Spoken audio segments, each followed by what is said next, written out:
देखिए, जैसे अभी रिजल्ट पढ़ेंगे, इसके बेस पे क्या रिजल्ट होएगा। हर एक नॉर्म लीनियर स्पेस है वो मीट्रिक स्पेस बनता है। मीट्रिक स्पेस क्या होता है ये पता है आपको? एक बार मैं डेफिनेशन डिफाइन कर देती हूँ मीट्रिक स्पेस की, उसके बाद आगे चलते हैं। देखिए, let x be an arbitrary set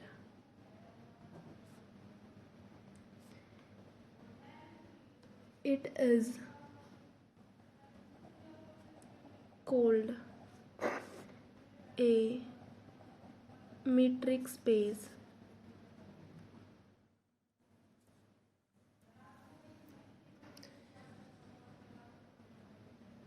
Metric space if there exists a function d x cross x2 r x cross x है भाई ये called metric space।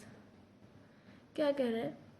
x कोई भी आर्बिट्ररी सेट लिया, इस x को हम मीट्रिक स्पेस कब कहेंगे? अगर यहाँ पे एक मीट्रिक कोई भी एक फंक्शन d है जिसकी डोमेन x क्रॉस x है, मतलब जैसे n क्रॉस n होता है, t cross n cross n natural number से नेचुरल नंबर की जो डायरेक्ट प्रोडक्ट क्रॉस प्रोडक्ट होती है वो उस पर डिफाइन कर रखा है। इसको कहेंगे metric if is set to be metric if अगर इस पे पास 3-4 प्रॉपर्टी सेटिस्फाई करता होता है, वो सेटिस्फाई करे तो distance of x y greater than equal to 0 for all x y belong to x. ये जो एक्स वाई है कहाँ से आएंगे? डोमेन से। फर्स्ट एलिमेंट एलिमेंट एक्स से और जो वाई एलिमेंट है दूसरे एक्स से। एक्स तो वही है, लेकिन लिखने का ढंग क्या है? ऑर्डर्ड पेयर में लिखा जाएगा कि जो डिस्टेंस है दोनों के बीच में ग्रेटर देन इक्वल टू 0 होगी for all x y belong to x.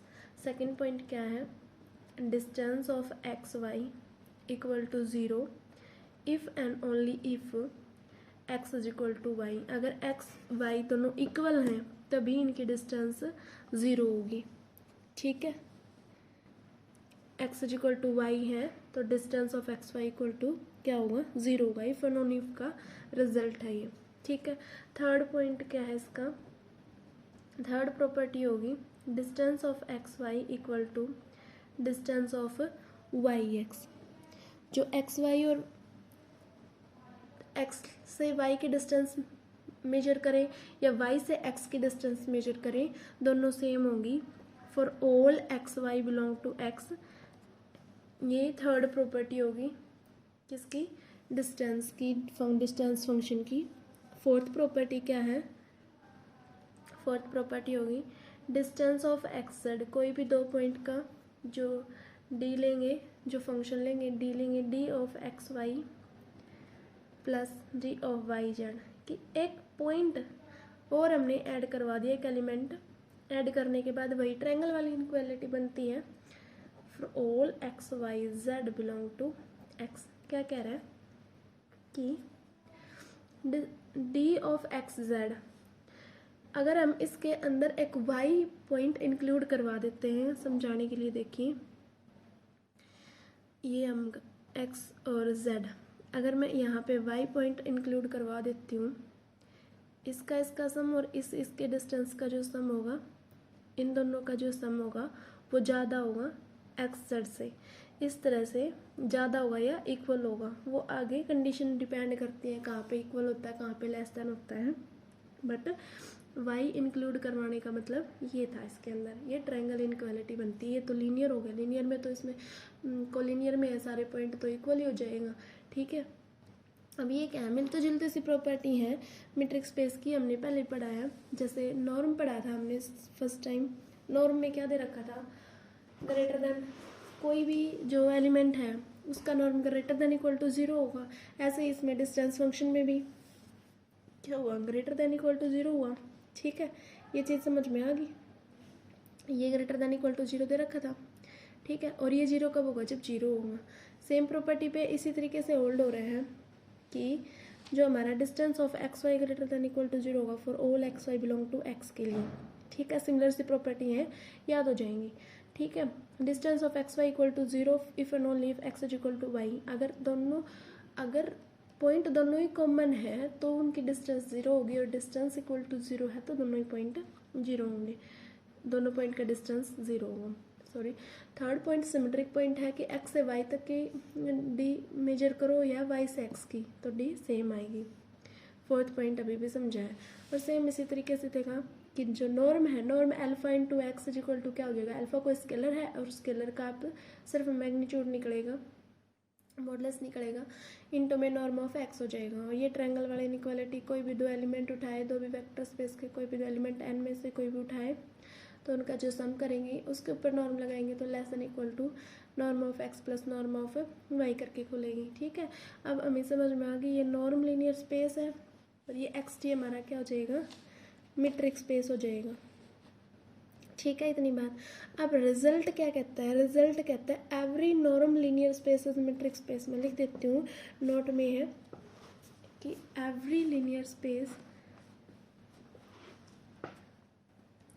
every normed linear space is a metric space, but converse need not be true। Converse true नहीं है, इसके लिए हम एक एग्जांपल ले लेंगे। ठीक है, और नॉर्म लीनियर स्पेस को ये सारी प्रॉपर्टी सेटिस्फाई करेगा, जो भी नॉर्म लीनियर स्पेस लेंगे वो मीट्रिक स्पेस की सारी प्रॉपर्टी सेटिस्फाई करेगा। हम एक डी इस तरीके से बना लेंगे, जैसे मैं एक बार बता देती हूँ।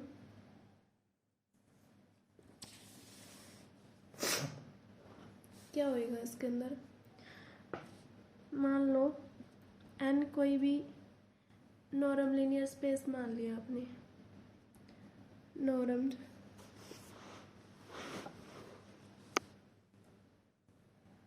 लीनियर स्पेस डिफाइन किया है हमने, define d n cross n to are.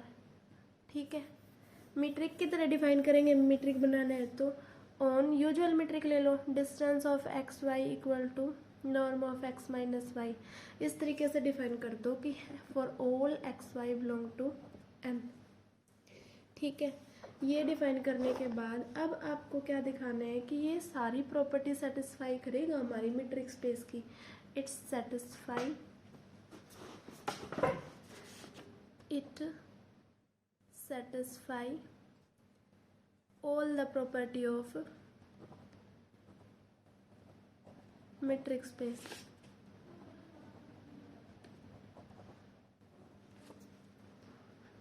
ये metric space की सारी प्रॉपर्टियाँ सेटिस्फाई करेगा। अगर आप इसको नहीं कर पा रहे तो मुझे कमेंट सेक्शन में बता देना, मैं इसको प्रूफ करके बता दूँगा, लेकिन ज़रूरी नहीं है कि, बस ये है कि आपको ये समझ में आ जाए कि नॉर्म लीनियर स्पेस होता है क्या है और मीट्रिक स्पेस क्या होता है और किस तरीके से एक दूसरे के साथ ये रिलेट करते हैं। हाँ, मैं इसके कन्वर्स के लिए एग्जांपल दे देती हूँ। कन्वर्स के लिए क्या होगा कि कन्वर्स इसका ट्रू नहीं है, x is not equal to 0 be a vector space. मान लेते हैं एक नॉन एम्प्टी सेट है, कोई भी वेक्टर स्पेस हम लेंगे। ठीक है, with discrete matrix, with discrete metric d define करेंगे कैसे कि distance of x y, discrete metric का तो पता ही होगा कि अगर x is not equal to y है तो 1 होगा और x is equal to y है तो क्या वैल्यू मिलेगी, हमें 0 मिलेगी। ठीक है, इतनी बात समझ में आ गई। Distance of x y equal to 1 if x is not equal to y and 0 if x is equal to y। ठीक है, अब ये क्या है, metric does not define a norm on x। ये जो मीट्रिक होगा ना ये डिफाइन नहीं करेगा, not define norm on x। क्यों नहीं डिफाइन करेगा, कौन सी प्रॉपर्टी सेटिस्फाई नहीं कर रही, ये चेक करना होगा हमें कि कौन सी प्रॉपर्टी हमारी सेटिस्फाई नहीं कर रही। देखते हैं।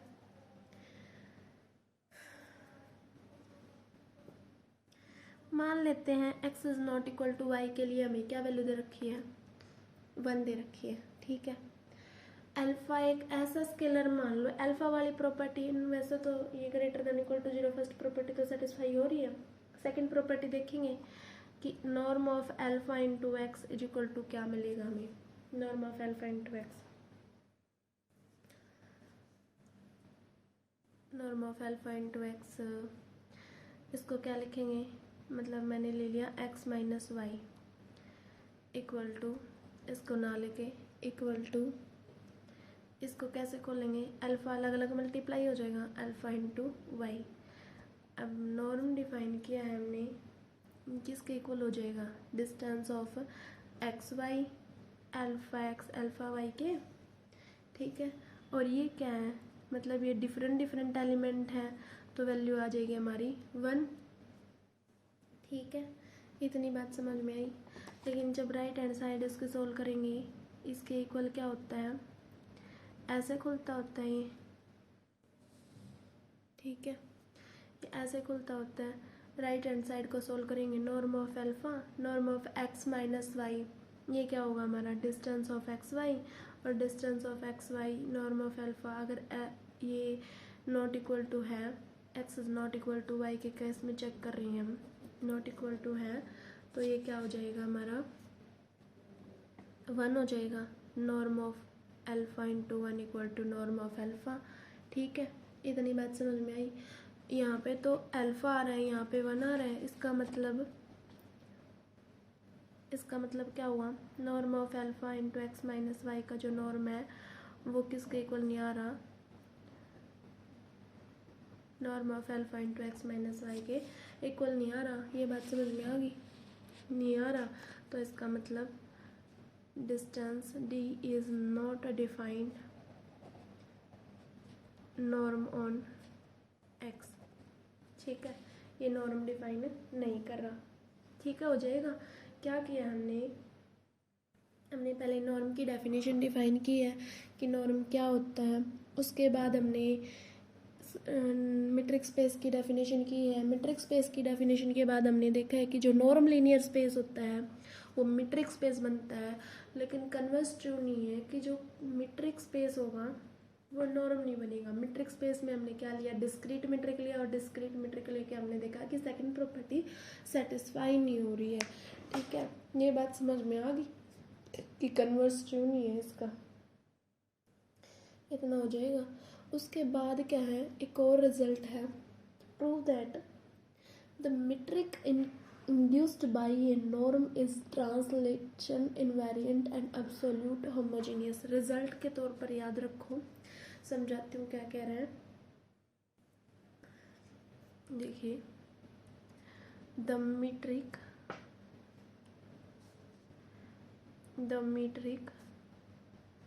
induced by a norm is translation invariant and absolute homogeneous।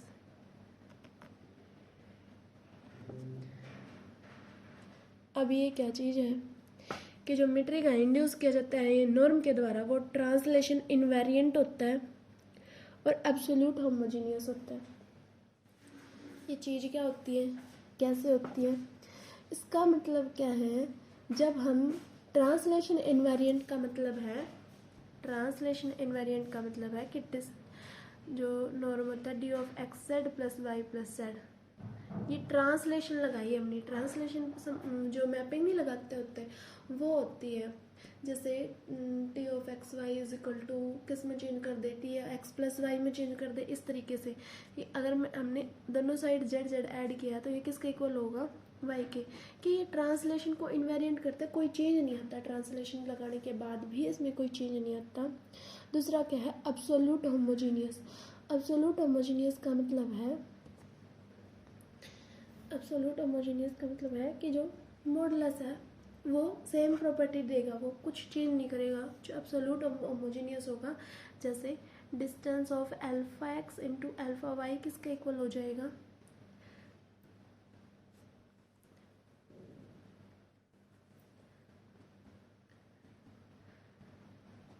ये वाली चीज हो जाएगी। Distance of alpha x comma alpha y equal to absolute मतलब modulus of distance of x y. ये क्या कह रहा है, ये एब्सोल्यूट की प्रॉपर्टी होती है, एब्सोल्यूट होमोजीनियस होगा। ये दोनों प्रॉपर्टी ये चीज़ सेटिस्फाई करेगा। कौन, मीट्रिक स्पेस डिफाइन करता है कि जो मीट्रिक है इंड्यूस्ड बाय जो नॉर्म के द्वारा जो इंड्यूस की जाती है वो ट्रांसलेशन इनवेरिएंट होती है और एब्सोल्यूट होमोजीनियस होती है। ठीक है, इतनी बात समझ में आ गई। इसको प्रूफ करने के लिए, प्रूफ करना चाहो तो डिस्टेंस ऑफ एक्स वाई को यूजुअल मीट्रिक ले लो। कुछ भी प्रूफ करना है सिंपली तो डायरेक्ट आप क्या लो, यूजुअल मीट्रिक ले लो, जल्दी वो चीज़ें कवर हो जाएंगी। यूजुअल मीट्रिक लिखते ही आसानी से हो जाता है सब कुछ।